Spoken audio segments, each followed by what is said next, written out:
Hey there, tankers, Seattle Forge here, and I'm in my Rudy playing with my buddy Golf Dude 3 in the KV2. We are in Lakeville in an encounter battle, and I only recently turned encounter back on. I hadn't played it for a long time, so I'm not quite used to the dynamic.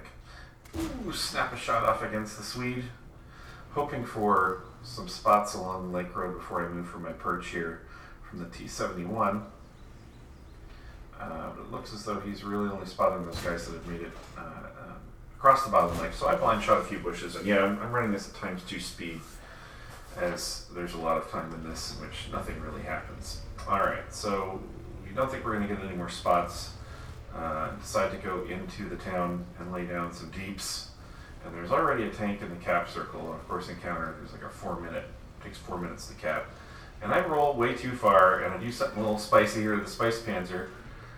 I push him up there, but I of course waxed from the back by there's Stritzfang and the Jagdpanther. I am out of the game, but I've got the Spice Panzer pinned up against the Flying Buttress here in the church.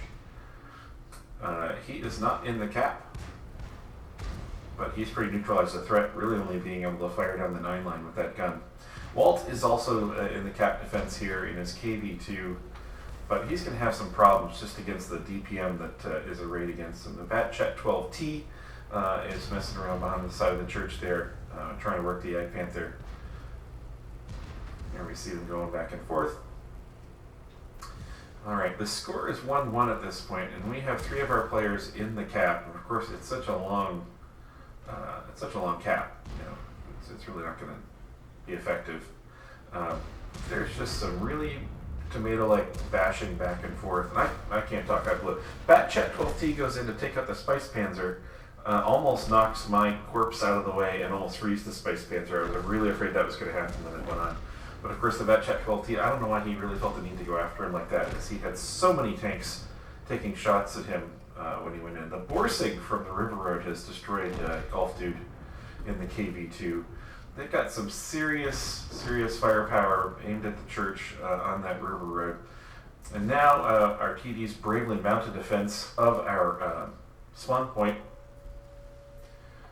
Defend the spawn. It's a good move. Alright. And there is an enemy in the cap circle. Sorry, we're not getting a whole lot of visuals here. I was actually talking to a Golf Dude instead of clicking around and taking a look at different players and what they're doing. But we're going to get some of that view right now. Got Rudy versus Rudy fight going on south of the town.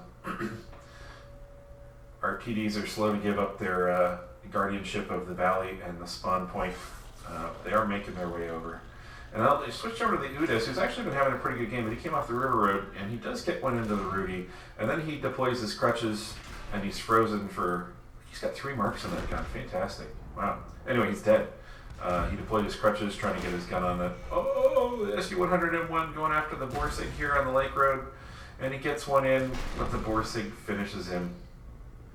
Enemy Rudy's kind of making a joke of our guys down in the south. The T-25-2, played by Katuna, takes him out. Katuna, the 2 marks on his barrel, only 159 hit points. I'm letting him know that, he's about to take out the Scorpion G, well played, but I'm letting him know that the Spice Panzer is pinned and can't move and can only fire up the 9 line. He takes a look to see, and I also let him know that there's a lot of firepower in the River Road, that Borsig is still over there, which you probably already knew. He's a pretty good player, pretty observant.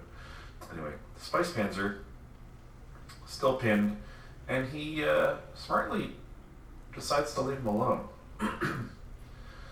and worry about the Borsig.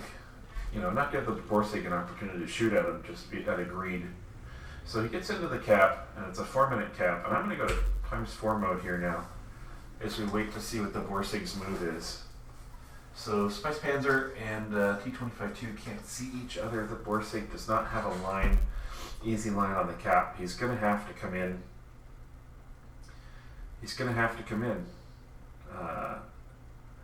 You know, Katuna and I are chatting a little bit. He wanted to know how many hit points the Borsig had. I actually gave him a bad number. I actually said he was 3/4 full, and he was actually under 200. So they're each a 1 shot for each other. We're waiting it out. We're at 1:30. 2 against 1. Katuna taking the best position he possibly can. He'll get proxy spot if he comes in on the left, and then he's got some cover around in front of him. Spice Panzer is revving his engine, trying to get out of that fix he's in. He's firing his gun in frustration. I don't know. Base captured. After the game, we got in a messenger to see what the heck happened, and if you go back and look, you'll notice that the Borsig is actually stuck.